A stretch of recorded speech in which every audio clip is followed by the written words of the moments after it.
G'day everybody, this is Greg Ryan and welcome to episode 13 of Rare and Resilient 1 in 5,000 podcast.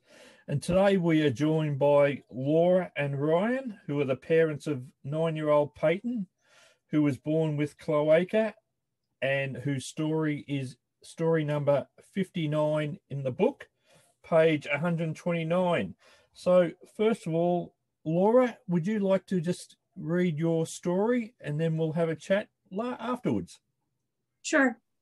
Our beautiful daughter Peyton was born at 9:35 p.m. via emergency C-section on a cold winter evening.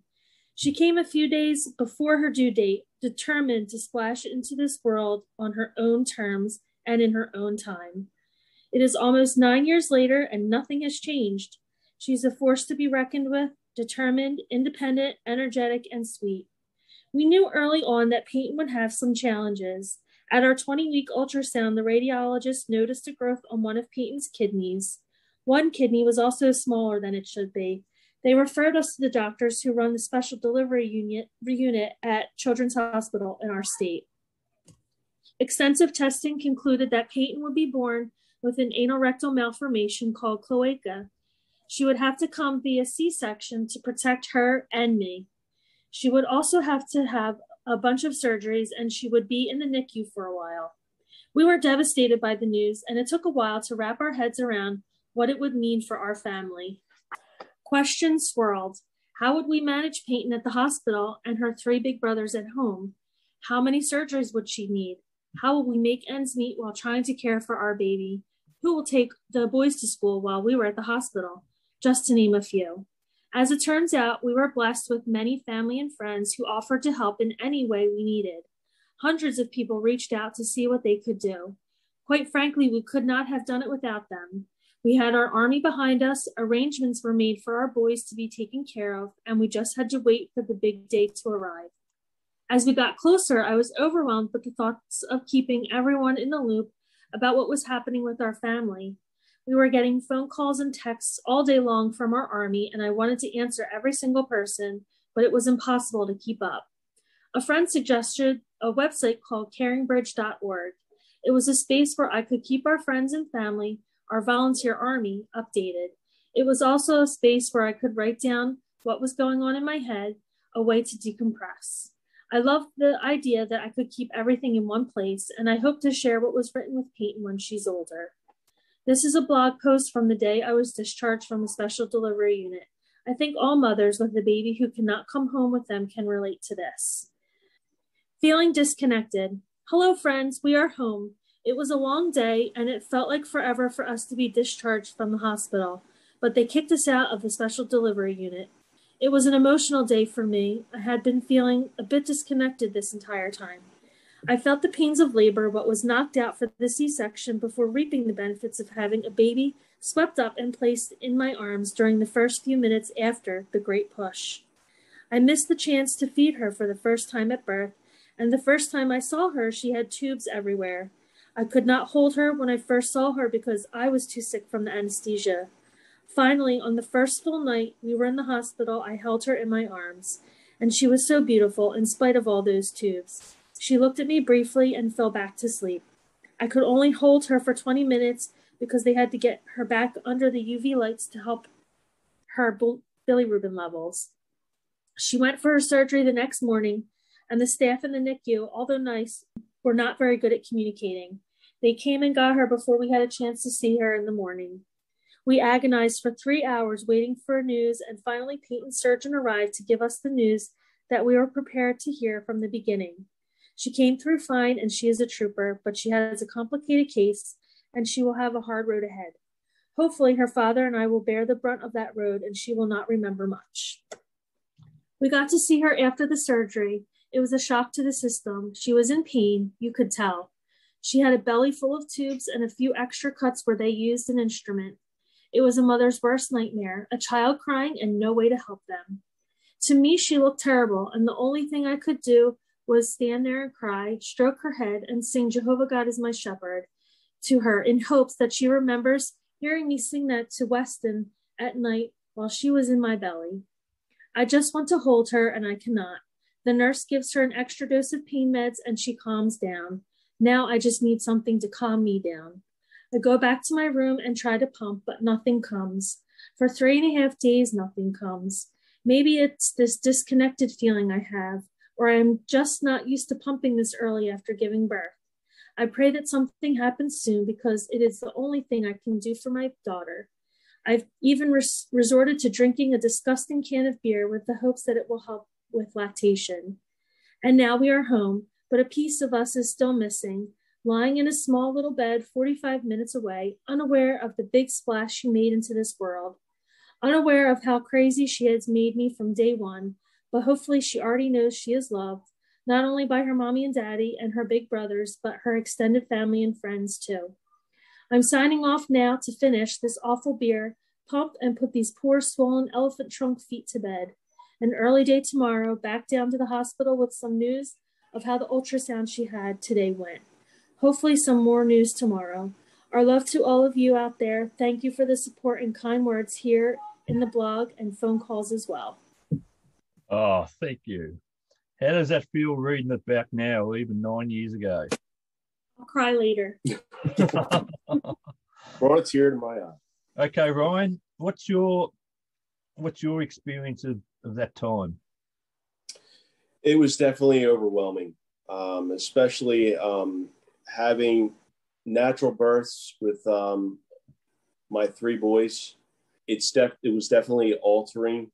It was a challenge, but despite all of that, the outcome was great because even though we had some complications, we know that it was a life that came into the world. So we had to make the best of it, and we had to actually put a good front on for the rest of the family, because our children too, they needed our attention as well, but definitely Peyton needed our attention also. So we had to have a good balance.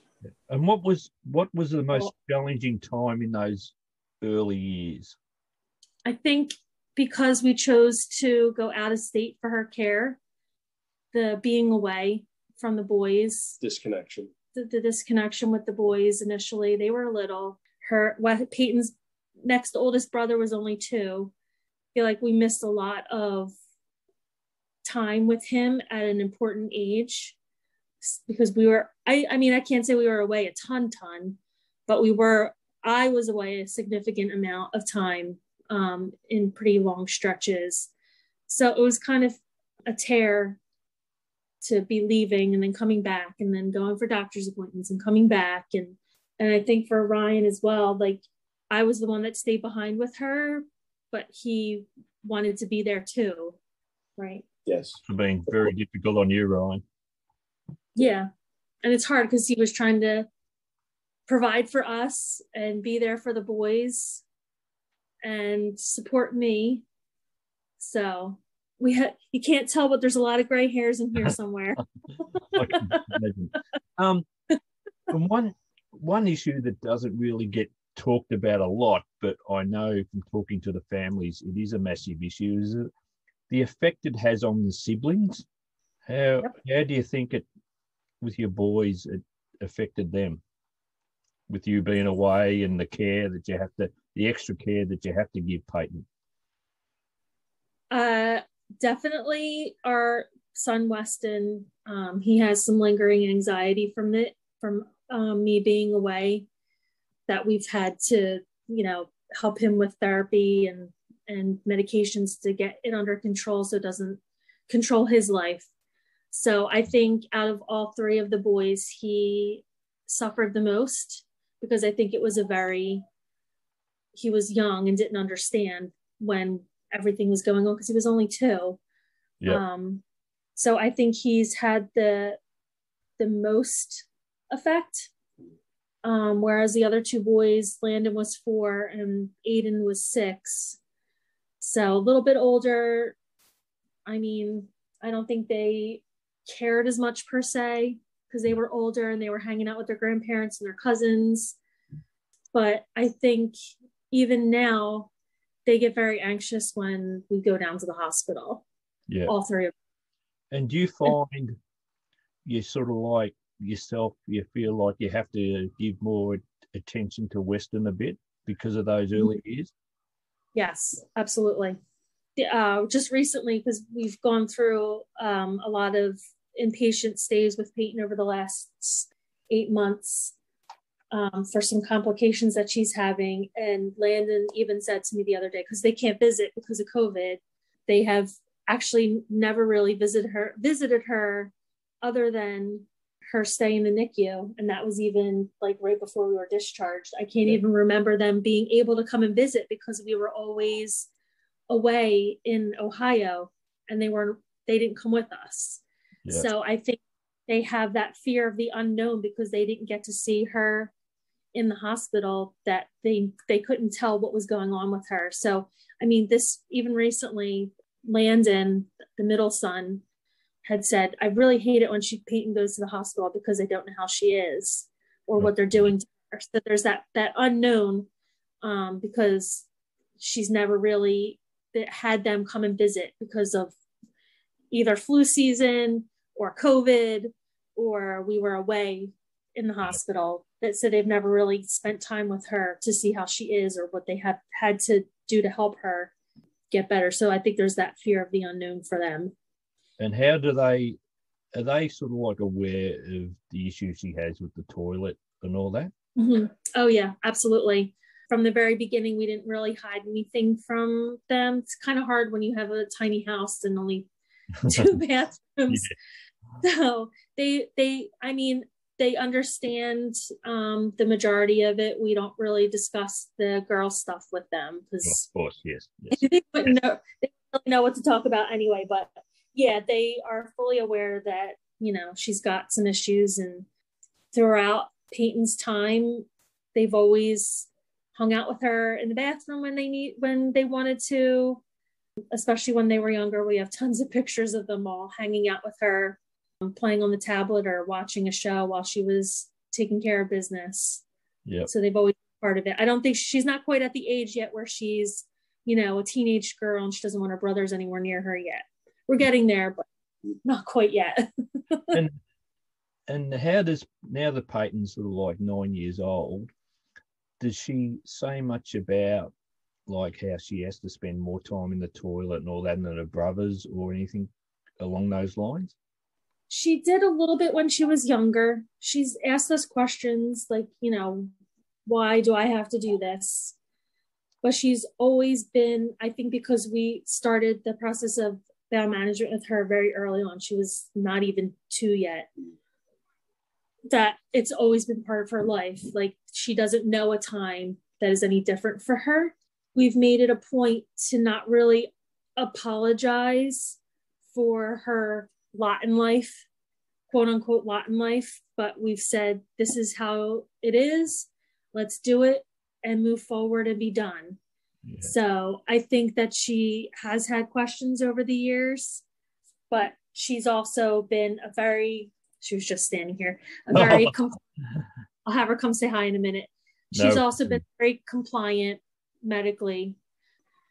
Can we talk about how'd you go when it got to the schooling stage? Because, you've been through that stage a bit now.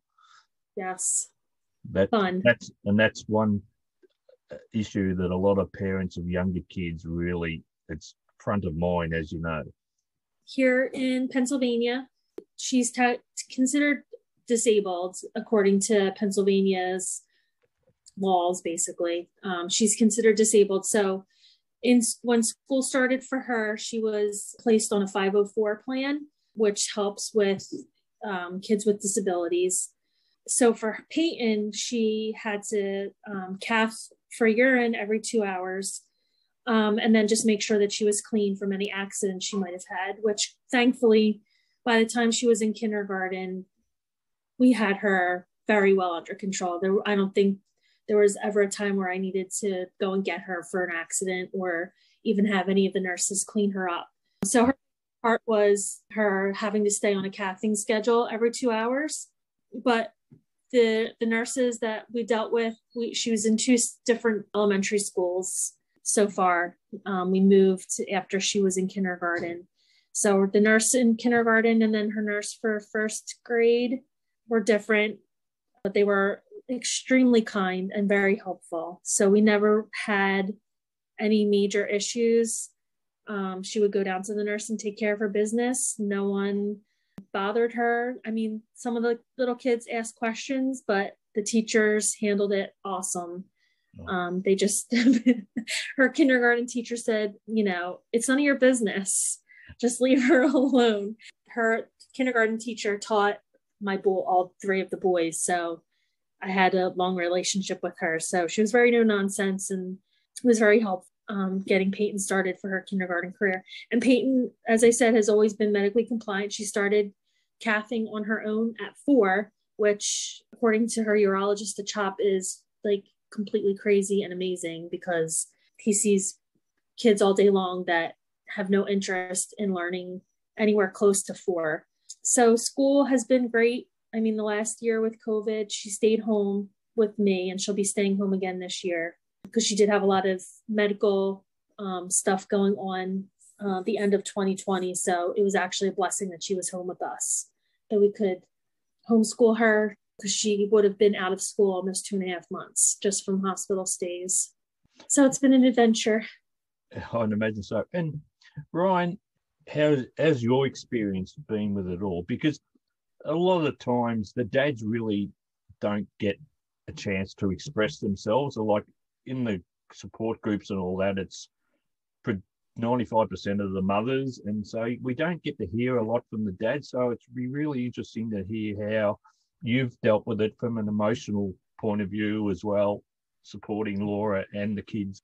Yes, it's definitely a toll. You definitely, your heart definitely goes out because of it's unforeseen occurrences that happen, and you just try to make the best of it. You want to try to, me as the man in the family, the head of the house, we try to do the best we can.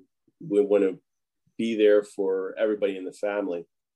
And it's difficult because there's sort of some boundaries, but I'm going to try to, I'm a hands-on guy. So I try to incorporate as much as I can with Peyton's condition. So I'm there to help Laura as much as I possibly can.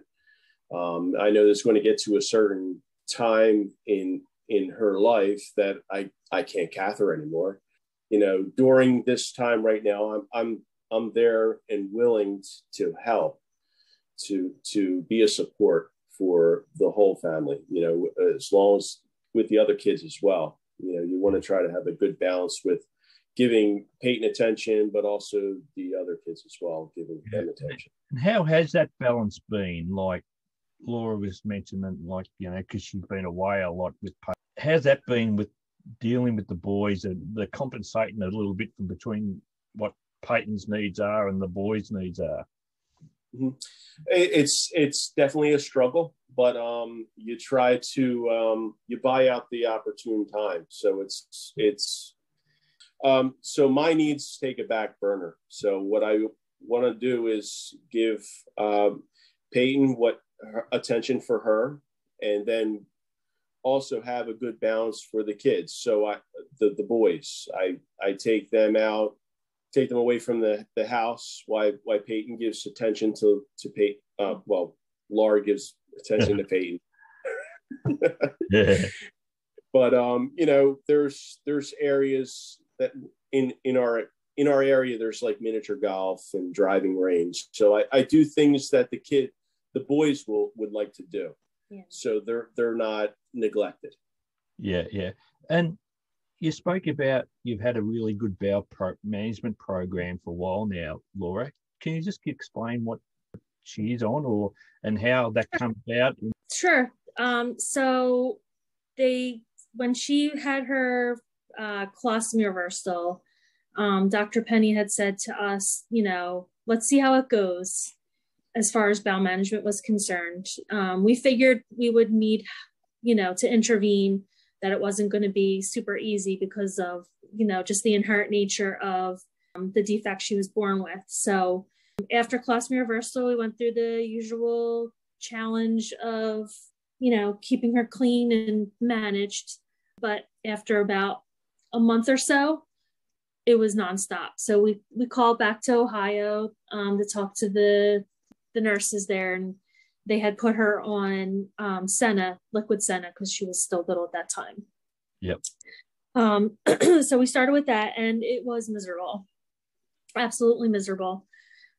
I call it poop jail, and it's a phrase I use a lot in the support group. We couldn't go anywhere because we never knew when she was going to explode. And boy, I have some insane stories of times where I dared to leave the house. So we were miserable for about 8 months or so, 8-9 months, and called back to Ohio again to Cincinnati at the time. That's where Dr. Penny was. And they had us come for bowel management boot camp week. And we trialed enemas, and it was awesome. Peyton, it took her like 3 or 4 days, really, by the time we left boot camp and came home. She was setting things up herself. I have an adorable picture of her in the bathroom setting up her enema for her teddy bear. Isn't that amazing? We never looked back, honestly. We did enemas from the time she was 22 months until she had a surgery for Malone when she was 6 or 7, between 6 and 7. I can't remember the exact dates. So we were doing rectal enemas for a very long time. We did go back to Ohio before we got the Malone to trial X-Lax again. And again, couldn't deal with the inconsistency. Even though she was a little bit older, it just wasn't our deal. We just didn't want to do it anymore. So she had the surgery for the Malone, and it's been awesome, life-changing. I don't have to stare at her butt anymore. She does things on her own. And how did she tolerate the rectal enemas for so long? Like mentally, she was fine? It was fine. Yeah. Really and truly.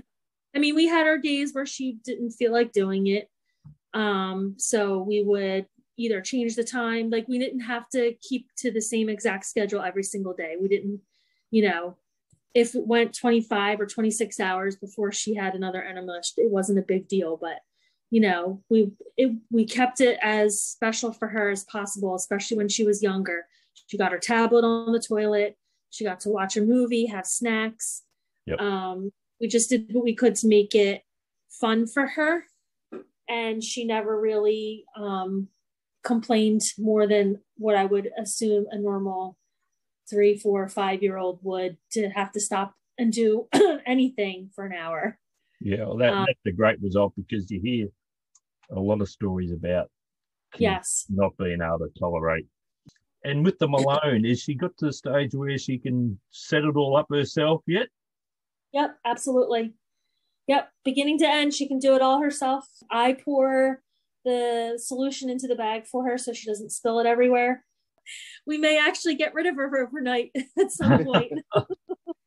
You said you've had some issues over the last 12 months. Would you like to talk about those? Oh, yes. Drama. Hospital drama. During the raging pandemic, October 2020, she punctured her bowel, threading the catheter into her Malone. For those unfamiliar, I'll just describe it briefly. When you get a Malone, the doctor takes the appendix and brings it up to the surface of the belly button. So you couldn't even really tell that she had a hole in her belly. So she would thread a catheter that was attached to a gravity bag to do her flush. And she pushed the catheter in too hard one day, and thankfully went through the appendix and through her cecum. So she punched a hole into her cecum, and all 500 mLs of saline flooded her abdominal cavity. Oh my God. So, yeah, it was very scary. It's the sickest we've ever seen her. I was about 90% sure that's what she did to herself. She passed out from the pain. We rushed her down to the hospital. They did a bunch of tests on her. She had an ultrasound. They were looking at her heart to see if the fluid had gotten to around her heart. And of course had a COVID test, and then got whisked back for emergency surgery. Spent a week in the hospital. Took her bowels a really long time to wake up. She had ileus for a while, NG tube, the whole 9 yards. So that was very end of October into November.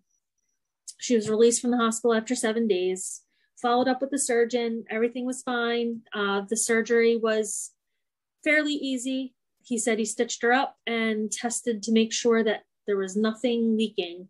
So unfortunately, after that, we haven't been able to put a finger on exactly what's going on, but she's had urinary tract infections basically every 6 to 8 weeks since December, right around the last week of December.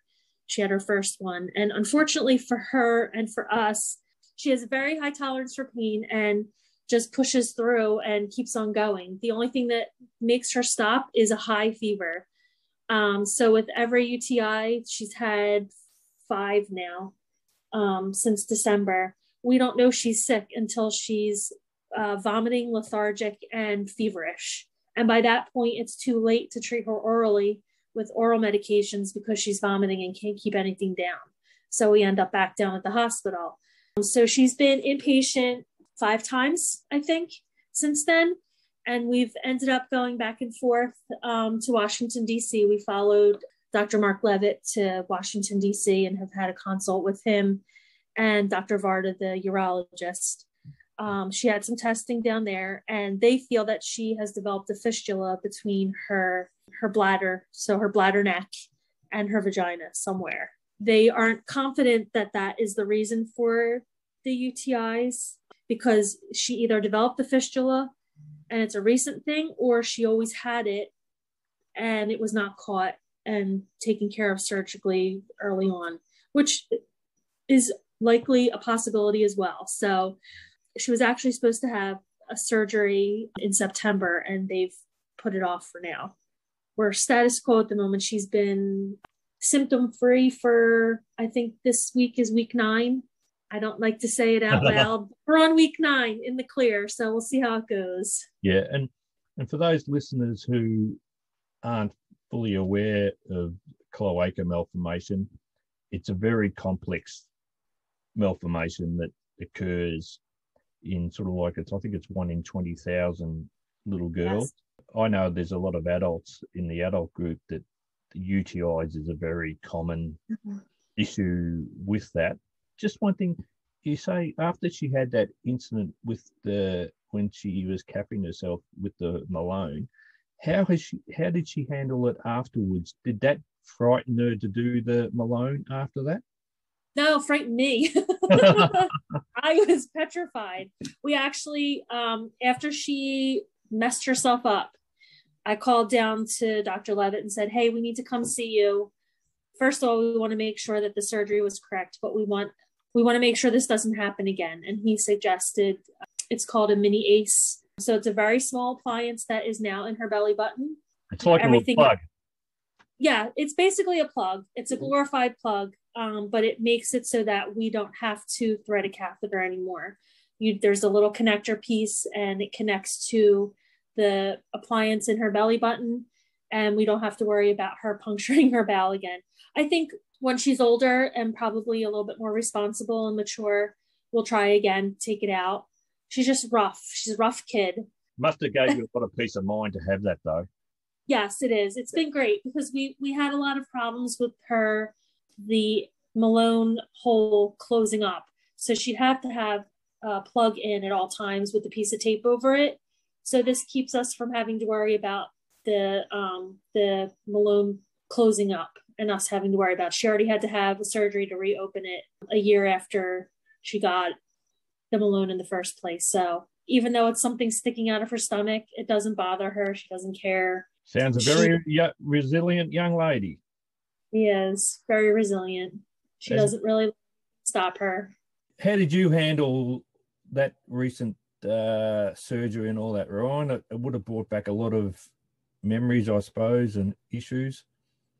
It definitely did. It's an emotional roller coaster with Peyton. You never know what you're going to get sometimes. So you try to make the best out of the circumstance.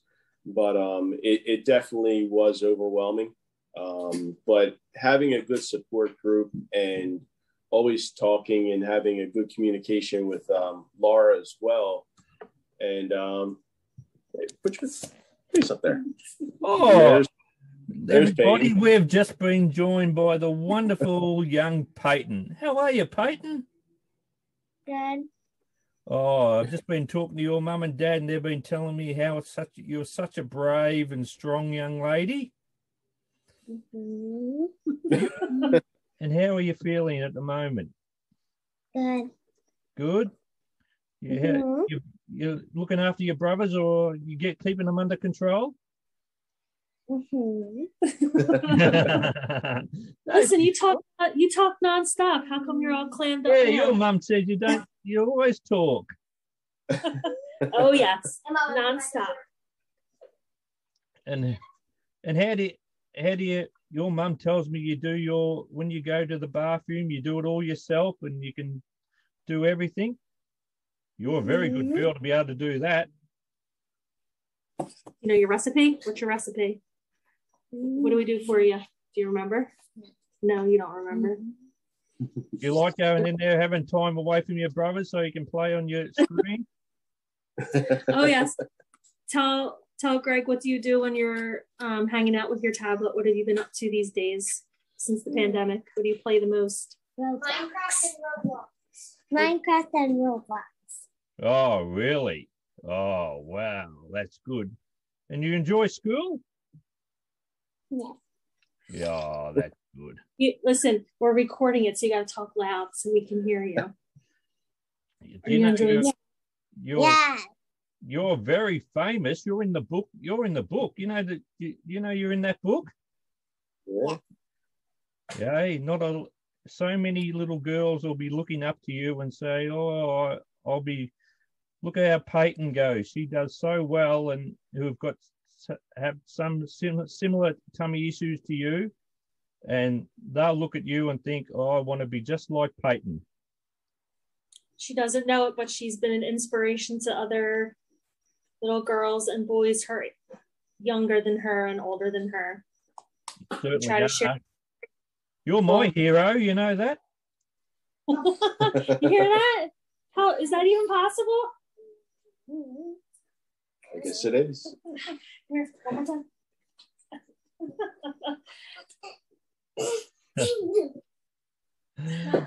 Oh my! She's playing Roblox with one of her girlfriends at the moment. That's all we do anymore since we don't get to see too many people yet. No, that's right. Now, one thing I'd like to mention is what a lot of listeners won't realize is Laura is one of the most important people in the IAARM community in the world. No. Because she is an admin of the USA Imperfect Anus group. So, and I can tell you the amount No, don't undersell yourself, Laura. Don't undersell yourself, Laura. So can you just give me talk about what the group means to you and some of your experiences on the group and why you're so passionate, just like I am, about helping others and educating, because so many parents turn to you for advice. I know that for sure.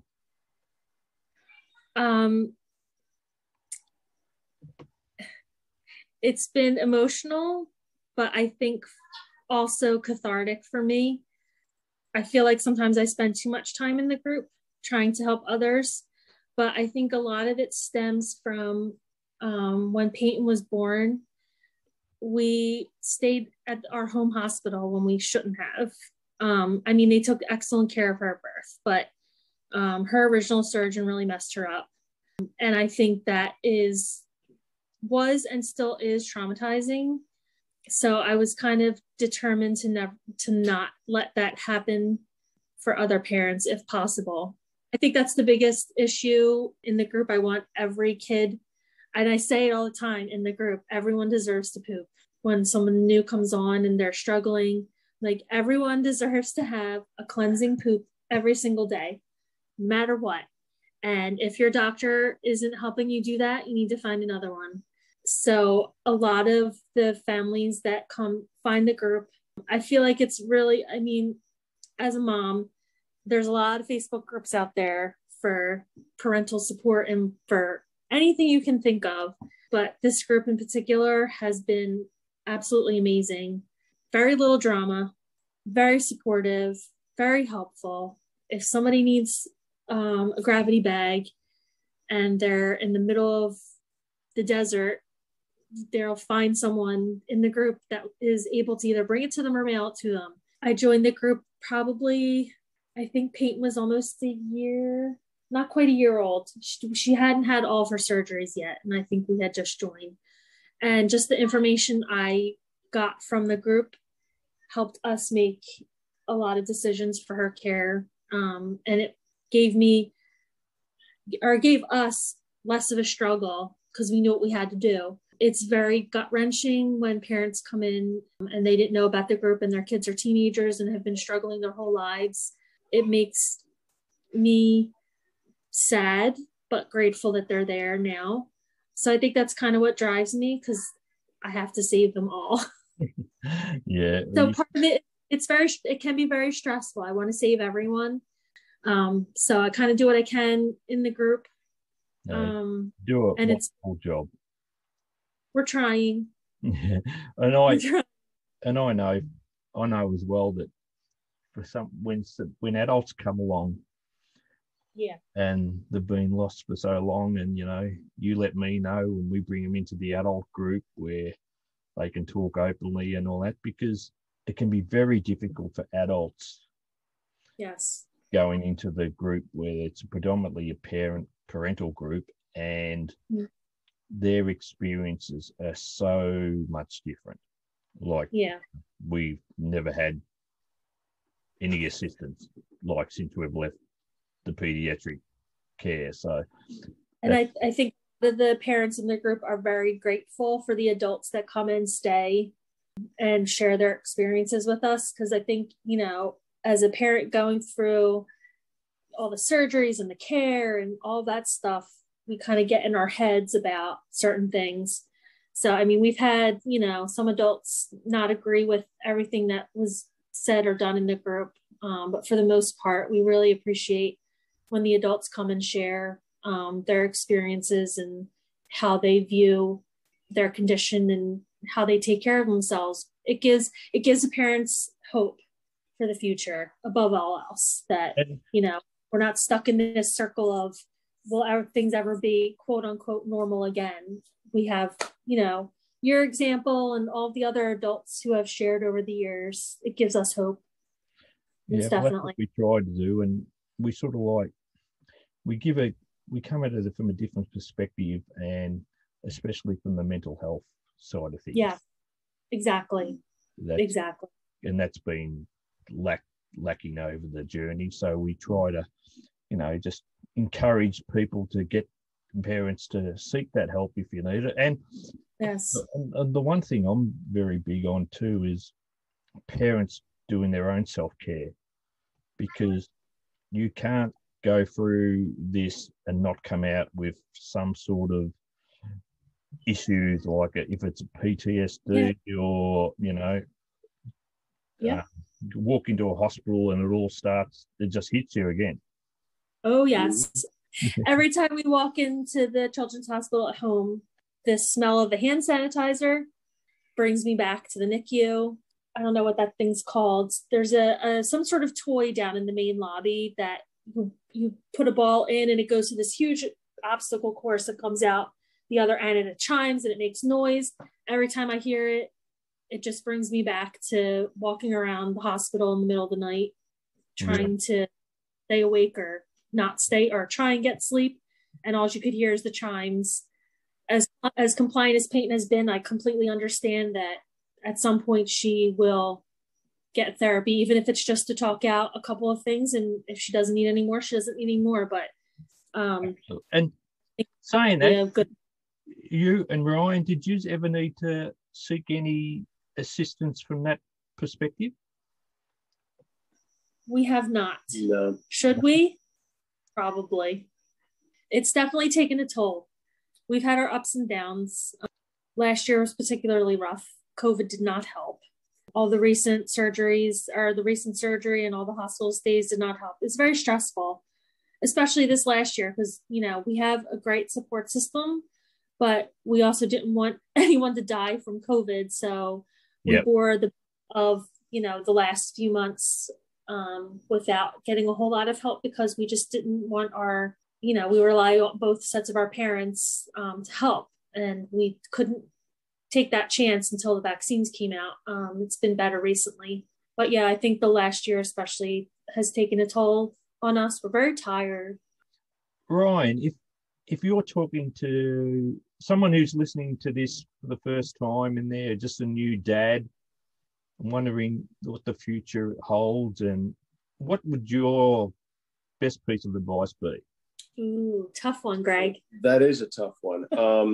Definitely, you have to be optimistic. You would have to expect the unexpected is always a key phrase that I use in all aspects of life, because you never know what's going to occur.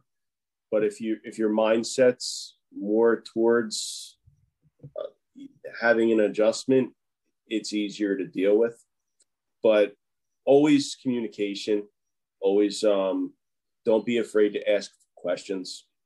You have all these support groups, use them, make sure that you are aware, and I would say also that you're not alone. Never feel that you're alone, because you have these support groups and take advantage of it. I'm a strong believer that maybe more fathers should be part of these support groups so they can confide in them, because usually, you have that manly sort of like, I can do whatever, or I don't want to talk to someone else. Yeah. I want to talk to another guy. Right. But that rough exterior. Exactly. But that can go a long way. Just opening up and making sure that that you're not alone. And we should have more men towards these support groups, and so they can open up. Yeah, I think that's very sage advice. And unfortunately, as males, we've got this issue that anything below the waist is sort of like out of bounds, and and it's sort of like, the mums can handle that a lot better than the dads. I don't know whether it's like we don't feel like we should be involved, but it's just it's a part of the male makeup, isn't it? Very taboo subject to begin with. Absolutely. Unfortunately, you figure out where that line gets drawn of how much you talk about it. Yes, I totally understand. And Laura, what would if you were talking to Laura 9 years ago? Oh my goodness. What would you say to her? Stop eating like you're pregnant.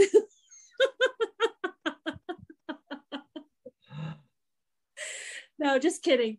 But no, seriously, I would say that too. I guess being in the IAUSA support group, every time somebody new joins,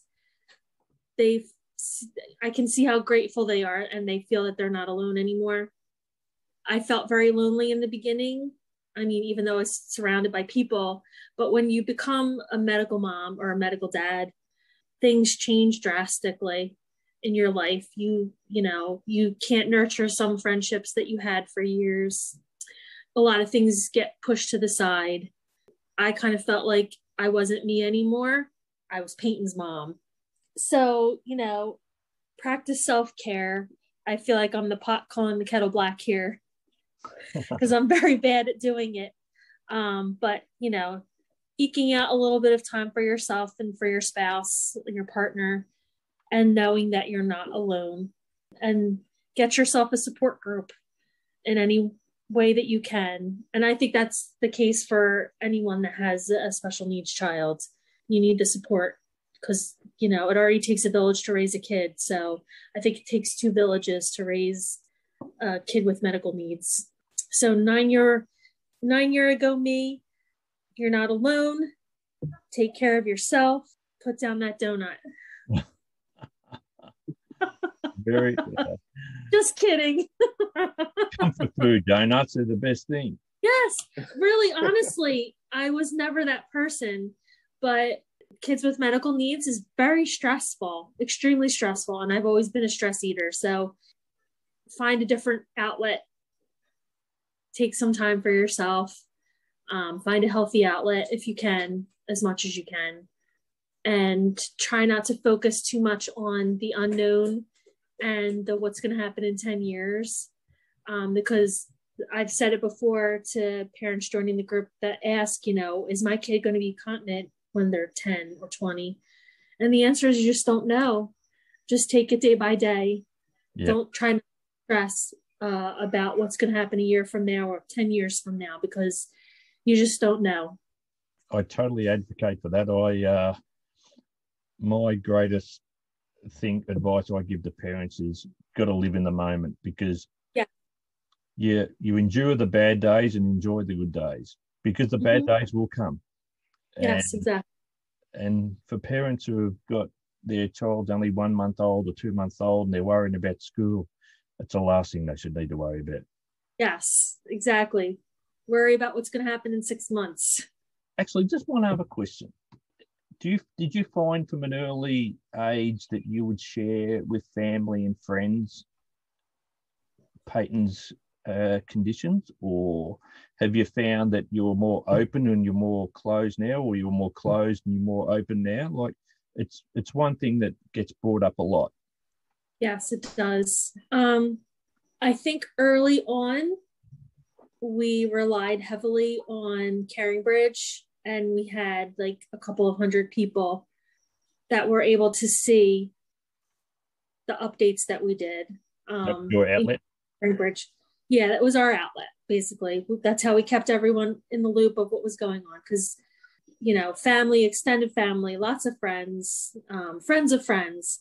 I think we've kind of tapered off how much people know in the last few years. I mean, I've never been one to, we've never really hidden it from anyone. No. Yep. I mean, look at her, you don't think anything's going on. So, exactly. We get those kinds of questions like, what's going on with her? People randomly in the street don't come up and say, hey, what's wrong with your child? But I think the last few years we've taken a more concerted effort to share a little less, I guess you could say. I don't want her to feel like she's alone or that she's weird or that she's completely different from everyone else. So she's very open about the stuff that she has going on. We actually had a recent example, a friend of mine who we haven't seen in a couple of years. They moved about an hour away, so we don't see them frequently. We reconnected this summer. They, came to the beach with us, and they have a little girl, a year younger than Peyton, and a boy who is Weston's age, our third boy. So she was asking about a sleepover. And I said, well, Weston can come, but we don't really let Peyton sleep anywhere because, she's got a night routine that we need to take care of. So she's had very few sleepovers. So we said that her little girl could come and sleep over our house. So this would be the first little girl. She has a few girlfriends that know her, intimately, basically, have followed her into the bathroom when she was little. She has 3 close girlfriends that pretty much, they're 9. They don't understand everything, but they understand that she's, has a routine. So this would have been the first little girl that was coming into her brand new, not knowing anything was going on with Peyton. So I explained to the mom, listen, I just want to let you know, this is what we do for Peyton. Do you think that this is something your daughter can handle? Or do you think it will scare her? We don't want her to be scared. She's 8 years old. So we went through everything. I didn't go into great detail because she doesn't really know everything, but we wanted to prepare her daughter because when, she sleeps over, she's going to see that Peyton's going to the bathroom frequently and that she has to have overnight drainage. It's not really something you can hide. And Peyton was fine with it. She's like, yeah, I don't care. Let her come. I don't think she's embarrassed by anything really yet. I think that time will definitely come. So because of that, and honestly, because I listen to and read the posts of parents in the group who have said, it's not really our place to share Peyton's medical history or life with everyone we meet. So I think we've definitely tapered it down a bit. And now when people ask, we have a lot of friends that were asking about her surgery that she was supposed to have in September. So, we just say, she's got some issues with her bladder. She's had a lot of illness lately. They're trying to figure out what's going on. They're going to give her surgery to try and hopefully fix it. We kind of leave things brief, but our entire family, like both sets of parents, my sisters and brother-in-laws, his brothers and his one sister-in-law, they know, pretty much everything. We don't hide it per se. And that must help as well, because you don't have to feel guarded with what you say when you are going through those difficult stages. Yes, get you some friends to vent to. Absolutely. Even if it's only 2 or 3 or even one, somebody other than your parents to vent to. Have a good friend that you can confide in and talk about it with. I think that's really important. Laura and Ryan, I can't thank you enough for being so open, and really, I know people are going to really resonate with what you've said, giving both a mother and a father's perspective and talking about the siblings, which is really important. And we were very, very fortunate to have a special appearance by Peyton, which was wonderful. So we dragged her away from her Roblox for 2 minutes. So thanks very much for joining the Rare and Resilient 1 in 5,000 podcast. And once again, you're doing a wonderful job. Okay. Thanks. Bye-bye. Thank you. Bye. Bye.